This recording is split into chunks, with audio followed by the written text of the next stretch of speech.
ಆತ್ಮೀಯ ವೀಕ್ಷಕರೇ, ಆರ್ಫೈ ನ್ಯೂಸ್ಗೆ ಸ್ವಾಗತ. ನಾನು ನಿಮ್ಮ ನವೀನ್ ಕೆಕೆ.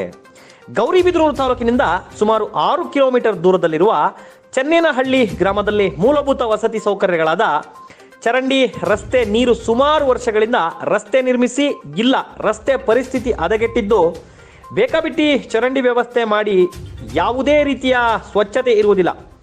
ಗ್ರಾಮಸ್ಥರು ಸಾಂಕ್ರಾಮಿಕ ರೋಗಗಳಾದ ಡೆಂಗ್ಯೂ, ಚಿಕನ್ಗುನ್ಯಾ, ಮಲೇರಿಯಾ ಅಂತ ರೋಗಗಳಿಗೆ ತುತ್ತಾಗುತ್ತಿದ್ದಾರೆ. ಈ ಬಗ್ಗೆ ಹಲವು ಬಾರಿ ಸಂಬಂಧಪಟ್ಟ ಅಧಿಕಾರಿಗಳಿಗೆ ಮತ್ತು ಶಾಸಕರಿಗೆ ತಿಳಿಸಿದಾಗ ಯಾವುದೇ ರೀತಿಯ ಸ್ಪಂದನೆ ಇಲ್ಲದಿರುವುದು ಗ್ರಾಮಸ್ಥರ ಆಕ್ರೋಶಕ್ಕೆ ಒಳಗಾಗಿದೆ. ಈ ಕೂಡಲೇ ಅಧಿಕಾರಿಗಳು ಮತ್ತು ಸ್ಥಳೀಯ ಶಾಸಕರು ಎಚ್ಚೆತ್ತುಕೊಂಡು ಈ ಗ್ರಾಮದ ಸಮಸ್ಯೆಯನ್ನು ಪರಿಹರಿಸಬೇಕು.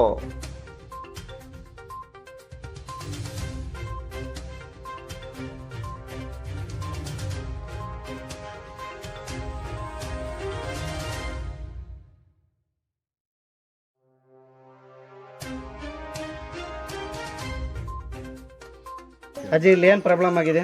ಏನು ಪ್ರಾಬ್ಲಮ್ ಆಗಿದೆ? ಈ ರೋಡ್ ಒಂದು ಚೆನ್ನಾಗಿಲ್ಲ. ಯಾವನ ಬರೋಕ್ಕೂ ಆಗಲ್ಲ, ಗಾಡಿಗಳು ಅದು ಇದು ಬರೋಕ್ಕೆ ಆಗಲ್ಲ. ಇದು ಎಷ್ಟು ವರ್ಷದಿಂದ ಹಿಂಗೆ ಇದೆ ಅಜ್ಜಿ? 6 ವರ್ಷ 7 ವರ್ಷದಿಂದ ಆಯ್ತು. 7 ವರ್ಷದಿಂದ ಇದೇ ವ್ಯವಸ್ಥೆದಲ್ಲ ಇದೆ.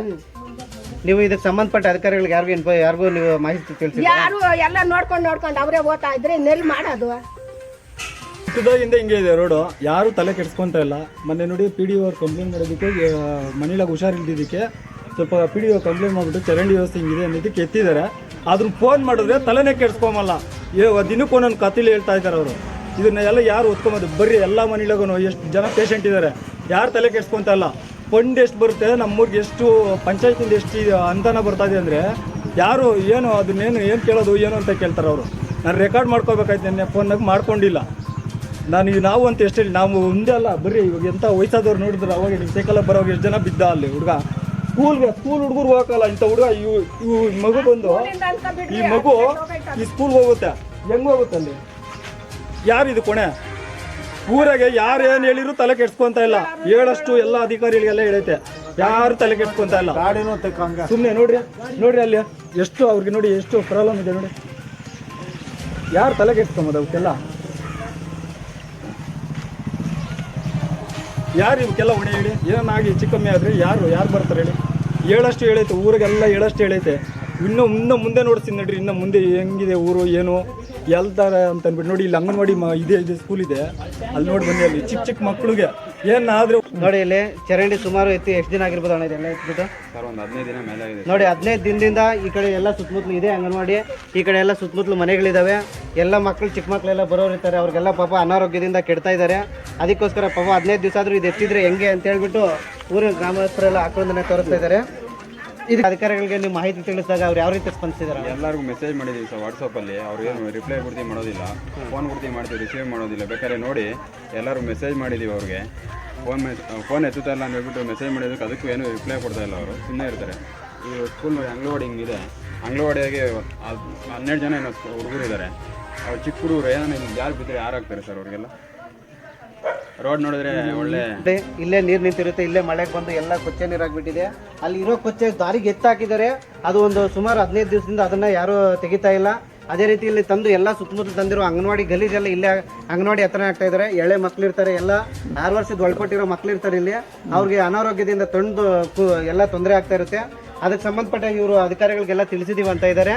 ಅದು ಯಾವ ರೀತಿ ಅವ್ರು ಸ್ಪಂದಿಸಿದಾರೆ ಅವ್ರನ್ನ ಕೇಳಿ ತಿಳ್ಕೊಳ್ಳೋಣ. ಅವೆಲ್ಲ ಹೇಳಿದ್ದೀವಿ. ಕೊಚ್ಚೆ ನೀರು ಇದೆ, ಅಂಗನವಾಡಿ ಇದೆ. ಇಲ್ಲಿ ಊರು ಜಾರು ಬೀಳ್ತಾರೆ. ಇದೇ ಅಂಗನವಾಡಿ. ಅದು ಚರಂಡಿ ಮಣ್ಣು ಎತ್ತಿಲ್ಲ 15 ದಿನ ಆದರೂ. ನೋಡಿ ವೀಕ್ಷರೇ, ಈ ರೀತಿ ದುರ್ವ್ಯವಸ್ಥೆಯಲ್ಲಿದೆ ಇದು. ಇದಕ್ಕೆ ಸಂಬಂಧಪಟ್ಟ ಅಧಿಕಾರಿಗಳು ಆದಷ್ಟು ಕ್ರಮ ತಗೊಳ್ಬೇಕಂತ ಕೋರ್ಕೊಂತಾ ಇದ್ದೀವಿ. ನಮಗೆ ಸಂಬಂಧಪಟ್ಟಂತೆ ಅಜ್ಜಿ ಒಬ್ರು ಕೊಡ್ತಾ ಇರೋ ತೊಂದರೆ ಬಗ್ಗೆ ಹೇಳ್ತಾ ಇದ್ದಾರೆ. ನೋಡಿ, ಹೋಗಕ್ಕಾಗಲ್ಲ, ಬರಕ್ಕಾಗಲ್ಲ. ಮನೆಯಲ್ಲ ಬಿದ್ದಿದ್ದೀನಿ, ಕಣ್ಣು ಆಪರೇಷನ್ ಆಗೈತೆ. ನೀರು ಎಲ್ಲಿಂದ ಅಲ್ಲಿ ಇರ್ತಾರೆ. ಚರಂಡಿ ತೆಗಿಯಲ್ಲ, ರೋಡ್ ಮಾಡಲಿಲ್ಲ. ನಾವ್ ಹೆಂಗ ವಯಸ್ಸಾಗಿರೋರು ಓಡಾಡ್ಬೇಕು ಹೇಳ್ರಿ ನೀವೇನೆ? ನೋಡಿ, ಈ ರೀತಿ ವ್ಯವಸ್ಥೆ ಇರುತ್ತೆ. ಇಲ್ಲಿ ಚಿಕ್ಕ ಮಕ್ಳು, ಎಳೆ ಮಕ್ಕಳು, ಮುದುಕಿ, ವಯಸ್ಸಾಗಿರೋರೆಲ್ಲ ಬರ್ತಾ ಇರ್ತಾರೆ. ಅವ್ರು ಓಡೋದಕ್ಕೆ ಪೂರಾ ತೊಂದರೆ ಆಗ್ಬಿಟ್ಟಿದೆ. ಇಲ್ಲಿ ನೋಡಿದ್ರೆ ನೀರು ನಿಂತು ಹಿಂಗೆ ಅದಗೆಟ್ಟು ಹೋಗ್ಬಿಟ್ಟಿದೆ. ಇಲ್ಲೇ ಸೊಳ್ಳೆಗಳು ಬಂದು ಕುತ್ಕೊಂಡು ಇವಾಗ ಬರ್ತಾ ಇರೋ ಕಾಯಿಲೆ ಮಾಮೂಲಿ ಇರಲ್ಲ. ಡೆಂಗು ಎಲ್ಲ ಬಂದು ಗೌರ್ಮೆಂಟ್ ಹಾಸ್ಪಿಟಲ್ ಅಲ್ಲೇ ತುಂಬಾಗ್ತಾ ಇದ್ದಾರೆ. ದಯವಿಟ್ಟು ಇದಕ್ಕೆ ಸಂಬಂಧಪಟ್ಟ ಅಧಿಕಾರಿಗಳು ಅತಿ ಶೀಘ್ರದಲ್ಲಿ ಇದನ್ನ ಸರಿಪಡಿಸಬೇಕಾಗಿ ಕೋರ್ಕೊಂತಾ ಇದೀವಿ. ಇದೇ ಗ್ರಾಮಕ್ಕೆ ಸಂಬಂಧಪಟ್ಟದ ಮಹೇಶ್ ಅಣ್ಣವರು ತಮ್ಮ ಪಡ್ತಾ ಇರುವಂತ ಕಷ್ಟಗಳು ಯಾವ ರೀತಿ ಇದಾವೆ ಅಂತ ನಮಗೆ ತಿಳಿಸ್ತಾ ಇದ್ದಾರೆ. ಈ ಊರಿಗೆ ಸಿಕ್ಕಾಪಟ್ಟೆ ತೊಂದರೆ ಆಗ್ತಾ ಇದೆ. 25 ವರ್ಷದಿಂದ ಬರೀ ಇದೇ ಗೋಳು ಈ ಗ್ರಾಮ. ಯಾವ ಶಾಸಕನನ್ನ ಗೆಲ್ಲಿಸ್ಲಿ ಯಾರೇ ಆಗಲಿ ಬರೀ ಓಟಿನ ವ್ಯವಸ್ಥೆ ಕೇಳ್ತಾರೆ ಹೊರತು ಈ ಹಳ್ಳಿ ಅಭಿವೃದ್ಧಿನೇ ಇಲ್ಲ. ಅವ್ರು ಬಂದಂತೆ ಅವ್ರು ನಡ್ಕೊಂತಾರೆ ಅಷ್ಟೇ. ಏನ್ರಿ ಇದೆಲ್ಲ ಸಿಕ್ಕಾಪಟ್ಟೆ ಕಾಯಿಲೆಗಳು ಬಂದು ಸತ್ರು ಈ ಗ್ರಾಮಕ್ಕೆ ಲೆಕ್ಕಾಚಾರ ಇಲ್ಲ. ಆ ಮೇನ್ ರೋಡ್ ನೋಡಿದ್ರೆ ಓಡಾಡಕ್ಕಾಗಲ್ಲ. ಇರೋದೇ ಫಸ್ಟ್ ಸ್ಟಾರ್ಟಿಂಗ್ ಮೇನ್ ರೋಡ್ ಅದು. ಅಲ್ಲಿ ಊರೊಳಗೆ ಬಂದ್ರೆ ಏನೇನು ವ್ಯವಸ್ಥೆನೇ ಇಲ್ಲ. ಬರ್ತಾರೆ, ಓಟ್ ಕೇಳ್ತಾರೆ, ಮಾಡ್ಕೊಡ್ತೀವಿ ನಿಮ್ಗೆ, ಯಾಕೆ ನಾವು ಮಾಡ್ತೀವಿ ಬಿಡ್ರಿ ಅಂತಾರೆ. ಗೌರಿಬಿದನೂರಿಂದ ಬರೀ 6 ಕಿಲೋಮೀಟರ್ ಅಷ್ಟೇ ಊರಿರೋದು, ಜಾಸ್ತಿ ಇಲ್ಲ. ಇನ್ನು 20 ಕಿಲೋಮೀಟರ್ ಐತಾ 30 ಕಿಲೋಮೀಟರ್ ಏನು ಇಲ್ಲ. 6 ಕಿಲೋಮೀಟರ್ ಹೈವೇ ಮಾಡ್ತಾವ್ರೆ, ರಾಷ್ಟ್ರೀಯ ಹೆದ್ದಾರಿ, ಅಲ್ಲಿಂದ 2.5 ಕಿಲೋಮೀಟರ್. ಬರೀ ಅಂಥವು ಮಾತ್ರ ಮೇಂಟೈನ್ ಮಾಡ್ಕೊಂತಾರೆ ಹೊರತು ಶಾಸಕರಾಗ್ಬೋದು, ಮಾಜಿಗಳಾಗ್ಬೋದು, ಹಾಲಿಗಳಾಗ್ಬೋದು, ಯಾರನ್ನಾಗಿರ್ಬೋದು, ರಾಜಕಾರಣಿಗಳು ನಮ್ಗೆ ಬೇಕಾಗಿಲ್ಲ. ಮೊದಲು ಗ್ರಾಮಗಳನ್ನ ಅಭಿವೃದ್ಧಿ ಮಾಡ್ರಿ. ಈ ಸಲ ಎಲೆಕ್ಷನ್ ಬರಲಿ ಯಾರೇ ಆದ್ರೂ ಕೂಡ ಇಡೀ ಊರ್ ಗ್ರಾಮಸ್ಥರೆಲ್ಲ ನಾವು ಪ್ರತಿಭಟನೆ ಮಾಡಿ ಒಬ್ಬರಿಗೂ ಓಟ್ ಹಾಕಲ್ಲ. ಯಾವುದೇ ಪಕ್ಷ ಆಗ್ಬೋದು, ಯಾವ್ದು ರಾಜಕಾರಣಿಗಳೇ ಆಗ್ಬೋದು. ಈ ಊರಿನ ತೊಂದರೆ ಕೇಳೋರೇ ಇಲ್ವಲ್ಲ. ಆ ರೀತಿಯಾಗಿ ಕೂತ್ಕೊಂಡ್ಬಿಟ್ಟಿದೆ ನಮ್ಮೂರು. ಏನೇನು ಹೇಳಕ್ ಹೋಗು ರಾಜಕೀಯ ಅಷ್ಟೇ ಬರೋದು. ಈ ಊರಿಗೆ ಅಡ್ಡ ಬರೋದು ರಾಜಕೀಯ.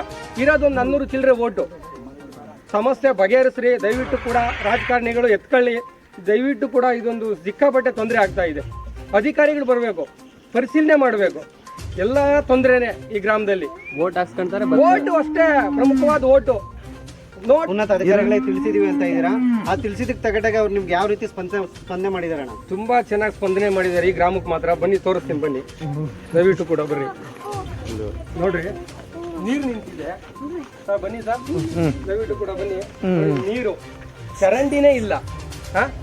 ಎಲ್ಲಾ ಕಡೆನೂ ಸಿಮೆಂಟ್ ರಸ್ತೆ ನಡೀತಾ ಐತೆ. ದೊಡ್ಡ ದೊಡ್ಡ ಚರಂಡಿಗಳನ್ನ ರೆಡಿ ಮಾಡ್ತಿದ್ದಾರೆ ಸಿಮೆಂಟ್ದು. ಇಲ್ಲಿ ಏನಿದೆ ಸರ್, ಹಳ್ಳಿ ಜನ ಬನ್ನಿ, ಇಲ್ಲಿ ಇದು ಚರಂಡಿನೇ ತೆಗ್ದಿಲ್ಲ. ಇಲ್ಲಿ ತುಂಬಾ ಸಮಸ್ಯೆ. ಇದು ನೋಡ್ರಿ ನೀರ್ ಎಲ್ಗೆ ಹೋಗುತ್ತೆ ಸರ್. ಇದು ನೋಡಿ ನೀರು ಇದೇನಾಗಬೇಕು. ಇನ್ನೂ ಸ್ವಲ್ಪ ಹಂಗೆ ಬನ್ನಿ ಇಲ್ಲಿ.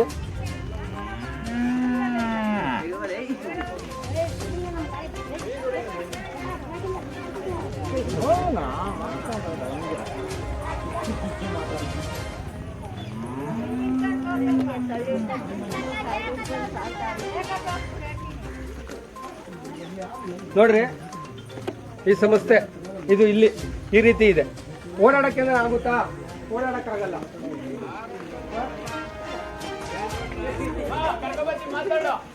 ನೋಡ್ರಿ ಸಮಸ್ಯೆ ಹೆಂಗಿದೆ ಹಳ್ಳಿ. ದಾರಿ ನೋಡಿ ಸರ್, ಈ ಕಡೆ ದಾರಿ ನೋಡಿ, ಇದು ದಾರಿ ಹೆಂಗಿದೆ. ಮನೆ ಕಡೆ ಅವ್ರು ಹೋಗೋದಕ್ಕೆಲ್ಲ ತೊಂದರೆ.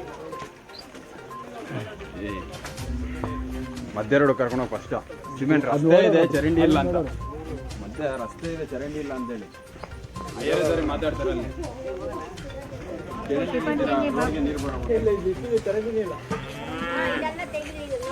ಅಲ್ಲಿ ಚರಂಡಿ ಎತ್ತಲಿಲ್ಲ, ಏನಿಲ್ಲ. ನಮ್ಮ ಜಾಗ ಸೊಳ್ಳೆ ಕಚ್ಚಿ ಮಕ್ಕಳಿಗೆ ಏನು ಗಟ್ಟಿ ಆಗಲ್ಲ. 2 ವರ್ಷ ಆದ್ರೂ ಇದನ್ನ ಚರಂಡಿ ಕ್ಲೀನೇ ಮಾಡಿಲ್ಲ.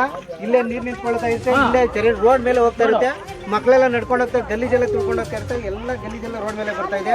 ಚರಂಡಿ ವ್ಯವಸ್ಥೆ 2 ವರ್ಷದಿಂದ ಆಗ್ಲಿಲ್ಲ. ಚರಂಡಿಗಳಿಲ್ಲ, ಇಲ್ಲಿ ಚರಂಡಿಗಳು ಮಾಡಿಲ್ಲ. ಮುಚ್ಚಿದ್ದಾರೆ, ಮುಚ್ಚಿರೂ ಬಿಡುವ ಬಂದು ಮಾಡಿಸ್ತಿಲ್ಲ ಇಲ್ಲಿ. ಇನ್ನೊಬ್ರು ಇವಾಗೆ ಹಾಕೊಂತ ಇಲ್ಲ. ಯಾರೇ ಆಗ್ಲೇ ನಾನು ಅದ್ರ ಪ್ರಶ್ನೆ ಹೇಳಲ್ಲ, ಮಾಡಿಲ್ವಲ್ಲ ಈಗ ನೋಡು. ಎಲ್ಲಾನು ಹಂಗೆ ಇದ್ದಾವೆ ಊರಲ್ಲಿ. ಇವಾಗ ಸೊಳ್ಳೆ ಅಂತಾರೆ, ಡೆಂಗಿ ಜ್ವರ ಅಂತಾರೆ. ಅವಕ್ಕೆಲ್ಲ ಯಾರು ಸರ್ ಕಾಣೋಡು ಇವಕ್ಕೆಲ್ಲನೂ ಹೇಳಿಲ್ಲ. ಅದಕ್ಕೆ ಮಾಡಬೇಕು ಎಲ್ಲ ಊರಿಗೆ ಅಭಿವೃದ್ಧಿ ಅಂದಮೇಲೆ ಒಂದು MLA ಆಗಲಿ, ಇನ್ನೊಬ್ಬರಾಗಲಿ, MP ಆಗಲಿ, ಮತ್ತೊಬ್ಬರಾಗಲಿ ಮಾಡಬೇಕಿಲ್ಲ ಅಷ್ಟೇ. ಇಲ್ಲ ಊರಿನ ಗ್ರಾಮಸ್ಥರ ಆಕ್ರಂದ್ರೆ ಏನಂದ್ರೆ ಇದರಿಂದ ನಾವು ಅನಾರೋಗ್ಯಕ್ಕೆ ಒಳಗಾಗ್ತಾ ಇದೀವಿ. ನಮ್ಗೆ ಅನಾರೋಗ್ಯ ಕೆಟ್ಟೋಗ್ತಾ ಇದೆ. ಚಿಕ್ಕ ಮಕ್ಕಳು ಇದ್ದಾರೆ, ವಯಸ್ಸಾಗಿರೋರು ಇದ್ದಾರೆ. ಅವ್ರ ಆರೋಗ್ಯ ಸರಿಸ್ಕೊಳ್ಳೋದಕ್ಕೋಸ್ಕರ ನಮಗೆ ರೋಡ್ ವ್ಯವಸ್ಥೆ ಮಾಡ್ಕೊಡಿ ಅಂತ ಹೇಳಿ ಕೇಳ್ಕೊಂತ ಇದ್ದಾರೆ. ವೀಕ್ಷಕರೇ, ಇದೇ ಮನೆಯವ್ರಿಗೂ ಎಲ್ಲ ತೊಳ್ಕೊಂಡ್ರೆ ಎಲ್ಲಿ ಬರಬೇಕು, ಚರಂಡಿಯಲ್ಲಿ ಹೋಗಿ ಎಲ್ಲ ಕಾಲುವೆ ಸೇರಬೇಕು. ಅದೇ ರೀತಿ ಯಾವುದೇ ರೀತಿ ಇಲ್ಲಿ ವ್ಯವಸ್ಥೆ ಇಲ್ಲ. ಮನೆ ನೀರು ತೊಳಿತಾರೆ, ಇಲ್ಲಿ ದಾರಿಗೆ ಬರ್ತಾ ಇದೆ ಮನೆ ನೀರು. ಜನ ಎಲ್ಲ ಎಲ್ಲೋಡಾಡ್ತಾರೆ, ಚರಂಡಿ ಇಲ್ಲ. ಮನೆಯಾಗ ಬೇರೆ ಮನೆಗೆ ಹೋಗ್ತಾವ ನೀರು, ಅವ್ರು ನಮ್ಮ ಮೇಲೆ ಜಗಳಕ್ಕೆ ಬರ್ತವೆ. 2 ಮನೆ ನೀರು ನಮಗೆ ತೊಂದರೆ ಕೊಟ್ಬಿಟ್ಟು ಚರಂಡಿನೇ ಇಲ್ಲ. ಪಾತ್ರೆ ತೊಳೆಯೋಕ್ಕೂ ಇಲ್ಲ, ನೀರು ಒಯ್ಕೊಂಬಕ್ಕೂ ಇಲ್ಲ, ಬಟ್ಟೆ ಒಗೆಯೋಕ್ಕೂ ಇಲ್ಲ. ಹಾಂ, ಎಲ್ಲ ರೋಡ್ಗೆ ಹೋಗಿ ಬಿಡೋದೆ.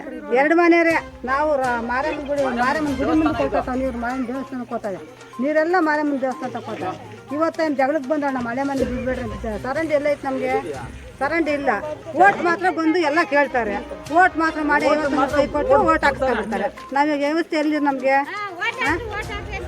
ಹಾಕಲ್ಲ ಅಂದ್ರೂ ಹಾಕಿಸ್ಕೊಂತಾರೆ. ಸರ್ಕಾರ ಈ ರೀತಿ ಮಾಡ್ತಾ ಇರೋ ದುರ್ವ್ಯವಸ್ಥೆಯಿಂದ ಇಲ್ಲಿ ಪಕ್ಕದ ಮನೆಯವ್ರಿಗೆ ಈ ರೀತಿ ಇಲ್ಲೇ ಗಲಾಟೆ ಇಲ್ಲೇ ಸೃಷ್ಟಿ ಆಗ್ತಾ ಇದೆ. ದಯವಿಟ್ಟು ಇಲ್ಲಿ ಪಕ್ಕದ ಮನೆ ಅವರು ಅನುಕೂಲವಾಗಿರ್ಬೇಕಂದ್ರೆ ಇಲ್ಲಿ ದಾರಿ ವ್ಯವಸ್ಥೆ, ಚರಂಡಿ ವ್ಯವಸ್ಥೆ ಎಲ್ಲ ಸರಿಯಾಗಿದ್ರೇನೆ ಅವರು ಪಕ್ಕದ ಮನೆಯವರು ಇವರೆಲ್ಲ ಹೊಂದಾಣಿಕೆ ಇರೋದು. ಅದರಿಂದ ದಯವಿಟ್ಟು ಇದಕ್ಕೆ ಸಂಬಂಧಪಟ್ಟ ಅಧಿಕಾರಿಗಳು ಏನಿಲ್ಲ, ಇದು ಗೌರಿಬಿದನೂರಿಂದ ಕೇವಲ 3 ಕಿಲೋಮೀಟರ್ ದೂರದಲ್ಲಿದೆ. ಅದೇ ಪುರಸಭೆಯಲ್ಲಿ ಎಲ್ಲ ಕ್ಲೀನ್ ಮಾಡ್ತೀರಾ, ಎಲ್ಲ ಅಲ್ಲಿ ಮಾಡೋದಲ್ಲ. ಇಲ್ಲಿ ಬಂದಿರೋ ಊರಿನ ಗ್ರಾಮಸ್ಥರ ದಾರಿ ಸರಿಪಡಿಸ್ಬೇಕಂತ ಇಲ್ಲಿ ಕೋರ್ಕೊಂತ ಇದೆ.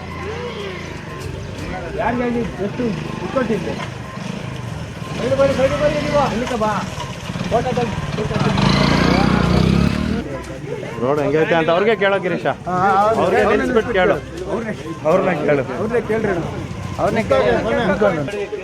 ಇವಾಗೆಲ್ಲ ನಾವೆಲ್ಲ ಎಷ್ಟೆಲ್ಲ ಊರೆಲ್ಲ ನೋಡ್ಕೊಂಡು ಬಂದು ಯಾವ ರೀತಿ ಜನ ಸಂಕಷ್ಟಕ್ಕೆ ಒಳಗಾಗಿದ್ದಾರೆ. ಅದೇ ರೀತಿ ಚಿಕ್ಕ ಮಕ್ಕಳಿಂದ ವಯಸ್ಸಾಗಿರೋರು ಯಾವ್ಯಾವ ರೀತಿ ಕಷ್ಟಪಡ್ತಾ ಇದ್ದಾರೆ.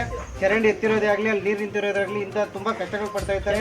ಇದನ್ನೆಲ್ಲ ಸಂಕ್ಷಿಪ್ತವಾಗಿ ನಮಗೆ ಒಂದು 2 ಮಾತು ಮಾಹಿತಿಯನ್ನು ಅವ್ರ ಊರಿನ ಗ್ರಾಮಸ್ಥರಾಗಿ ಸ್ವಲ್ಪ ತಿಳಿಸ್ಕೊಡ್ತಾರೆ. ದಯವಿಟ್ಟು ಕೂಡ ಅಧಿಕಾರಿಗಳು ಎಚ್ಚೆತ್ಕೊಳ್ಳಿ. ಈ ಊರಿನ ಜನ ಹೆಚ್ಚಿಗೆದ್ದಿದ್ರೆ ಪರಿಣಾಮನೇ ಬೇರೆ ಇರ್ತದೆ. ನಾವೆಲ್ಲ ಒಂದಾಗಿದ್ದೀವಿ ಊರಿನ ಗ್ರಾಮಸ್ಥರು. ಇದ್ರ ಬಗ್ಗೆ ಅಧಿಕಾರಿಗಳು ತನಿಖೆನೇ ಇಲ್ವಲ್ಲ. ಶಾಸಕರು ಬರಲಿ ಒಂದ್ಸಲಿ, ಒಂದು ಊರಲ್ಲಿ ಓಡಾಡಿ ಸ್ವಾಮಿ ನಡ್ಕೊಂಡು ಗೊತ್ತಾಗುತ್ತೆ. ನೀವು ಎಲ್ಲೋ ಒಂದ್ ಹತ್ರ ಬೇರೆ ಸಿಟಿ ಲಿಮಿಟಲ್ಲಿ ಮಾಡ್ತಿದ್ದೀರಲ್ಲ, ಹಳ್ಳಿಗಳ ಕಡೆ ಬನ್ನಿ, ಹಳ್ಳಿ ಅಭಿವೃದ್ಧಿ ಮಾಡಿಸಿ. ನಾವು ಕೇಳ್ಕೊಳ್ಳೋದಿಷ್ಟೇ, ನಮ್ಮ ರಸ್ತೆಗಳನ್ನ ರೆಡಿ ಮಾಡಿಕೊಡಿ ಅಂತ ದಯವಿಟ್ಟು ಕೂಡ ಹೇಳ್ಕೊಂತಿದ್ದೀನಿ. ಪ್ರತಿಯೊಬ್ಬ ಶಾಸಕರಿಗೂ ಕೈ ಮುಗಿದು ಕೇಳ್ಕೊಂತಿದ್ದೀನಿ, ದಯವಿಟ್ಟು ಈ ಹಳ್ಳಿ ಬಗ್ಗೆ ಸ್ವಲ್ಪ ತನಿಖೆ ತಗೊಳ್ಳಿ. ಹೋದ್ಸಲಿ ಪ್ರತಿಯೊಂದು ಮನೆಗೂ ಶೌಚಾಲಯ ಮಾಡಬೇಕು. ಮಾಡದೇ ಇದ್ರೆ ರೇಷನ್ ಕಾರ್ಡ್ ಕಿತ್ತಾಕ್ತೀವಿ ಅಂತೇಳಿ ಊರ್ ಜನಕ್ಕೆಲ್ಲ ಒಂದು ಭಯ ಪಡಿಸಿ ಶೌಚಾಲಯ ಮಾಡಿಸಿದ್ರು. ಅದು ಅನುಕೂಲನೇ ಇಲ್ಲ ಅಂದಿಲ್ಲ. ಅದೇ ರೀತಿ ನೀವು PDO ಆದವರು ಬರಬೇಕು ಇಲ್ಲಿಗೆ. ಮನೆಗೂ ಏನು ಶೌಚಾಲಯ ಒಳ್ಳೇದಾಗ್ಲಿ, ಗ್ರಾಮ ಚೆನ್ನಾಗಿರ್ಬೇಕು ಅಂತ ತಾನೇ ಮಾಡಿಸಿದ್ದೀರಿ. ನೀವು ಬನ್ನಿ, ಈಗ ಇದ್ರ ಬಗ್ಗೆ ಗ್ರಾಮನು ಚೆನ್ನಾಗಿರ್ಲಿ ಅಂತ ಮಾಡಿಸಿ, ಇದ್ರ ಬಗ್ಗೆ ಯಾಕೆ ತನಿಖೆ ತಗೊಂತಿಲ್ಲ ನೀವು ಅಂತ ನಮ್ಮೂರ ಪ್ರತಿಯೊಬ್ರು ಹೇಳ್ತಿದ್ದೀವ್ರಿ. ನಾವು ಕಾದ್ರಿವೇಣಿ ಮಂಡಲ ಹತ್ರ ಹೋಗಿ ಗಲಾಟೆ ಮಾಡ್ತೀವಿ, ಪ್ರತಿಯೊಬ್ರು ಕೂಡ ಧರಣಿ ಮಾಡ್ತೀವಿ. ಶಾಸಕರು ಸಹ ಬರಬೇಕಾಗುತ್ತೆ, ಇದ್ರ ಬಗ್ಗೆ ತನಿಖೆ ತಗೊಬೇಕು. ದಯವಿಟ್ಟು ಕೂಡ ಇಷ್ಟು ಹೇಳಿ ನಾನು ಮಾತುಗಳನ್ನು ಮುನ್ನಿಸ್ತಾ ಇದ್ದೀವಿ. ಇಷ್ಟಕ್ಕೆ ಕಡೆ ಆಗಲ್ಲ ಸರ್, ನಾವು ಸುಮ್ಮನೆ ಬಿಡಲ್ಲ. ಎಲ್ಲ ಇದು ಅತಿ ಹೆಚ್ಚಾಗಿ ಈ ಊರಿನ ಬಗ್ಗೆನೇ ಯಾರು ಇದು ಮಾಡ್ತಿಲ್ವಲ್ಲ. ಎಷ್ಟು ವರ್ಷಗಳಿಂದ ಇದೆ ಗೊತ್ತಾ ಈ ಊರಿನ ಸಮಸ್ಯೆ. ಹೋಗಿ ಅಕ್ಕಪಕ್ಕ ಹಳ್ಳಿಗಳಿಗಿಂತ ಕೆಳ ಬರೀ ರಾಜಕಾರಣಿನೇ ಶಾಶ್ವತ ಅಲ್ಲ ಸರ್. ಮನುಷ್ಯರನ್ನ ಪ್ರೀತಿಸಿ ರಾಜಕಾರಣಿ ಒಳ್ಳೆ ವ್ಯಕ್ತಿ ಅಂತಂದ್ರೆ ಎಲ್ಲರೂ ಸಪೋರ್ಟ್ ಮಾಡ್ತಾರೆ ಅಂತ ಹೇಳ್ತಾ ಇದ್ದೀನಿ. ಮಾತುಗಳು ಮುಗಿಸ್ತಾ ಇದ್ದೀನಿ. ನೋಡಿ ವೀಕ್ಷಕರೇ, ಈ ರೀತಿ ತುಂಬಾ ಕಷ್ಟಗಳನ್ನ ಅನುಭವಿಸ್ತಾ ಇರ್ತಾರೆ ಊರವರು. ಈ ರೀತಿ ಇವಾಗ ಏನ್ ತಿಳಿಸ್ತಾ ಇದಾರೆ ಅಂದ್ರೆ, ನಾವು ಕೇಳ್ಕೊಂತಾ ಇದೀವಿ, ನಮ್ಗೆ ವ್ಯವಸ್ಥೆ ಬೇಕು, ನಮ್ಗೆ ಹದಗೆಟ್ಟೋಗಿರೋ ವ್ಯವಸ್ಥೆ ಇದೆ, ಹದಗೆಟ್ಟೋಗಿರೋದನ್ನ ಕ್ಲೀನ್ ಮಾಡಿ ಸರಿಪಡಿಸಿ ಅಂತೇಳಿ ಅವರು ಸಾಮಾನ್ಯವಾಗಿ ಕೇಳ್ತಾ ಇದಾರೆ. ಅವರು ಇದೇ ರೀತಿ ಇದನ್ನೇ ರೀತಿ ನೀವು ಮುಂದುವರ್ಸ್ಕೊಂಡು ಹೋದ್ರೆ ಇದ್ರ ಪ್ರಭಾವ ಬೇರೆ ರೀತಿ ಇರುತ್ತೆ ಅಂತ ಊರಿನ ಗ್ರಾಮಸ್ಥರೆಲ್ಲ ತಿಳಿಸ್ಕೊಡ್ತಾ ಇದ್ದಾರೆ. ದಯವಿಟ್ಟು ಇದಕ್ಕೆ ಸಂಬಂಧಪಟ್ಟ ಅಧಿಕಾರಿಗಳು ಆದಷ್ಟು ಶೀಘ್ರದಲ್ಲಿ ಈ ವ್ಯವಸ್ಥೆಯನ್ನ ಸರಿಪಡಿಸಬೇಕಾಗಿ ಕೋರ್ಕೊಂತಾ ಇದೀವಿ. ವರದಿ ಗಿರೀಶ್, ಆರ್ಫನ್ಯೂಸ್, ಗೌರಿಬಿದನೂರು. ಗಲಾಟೆ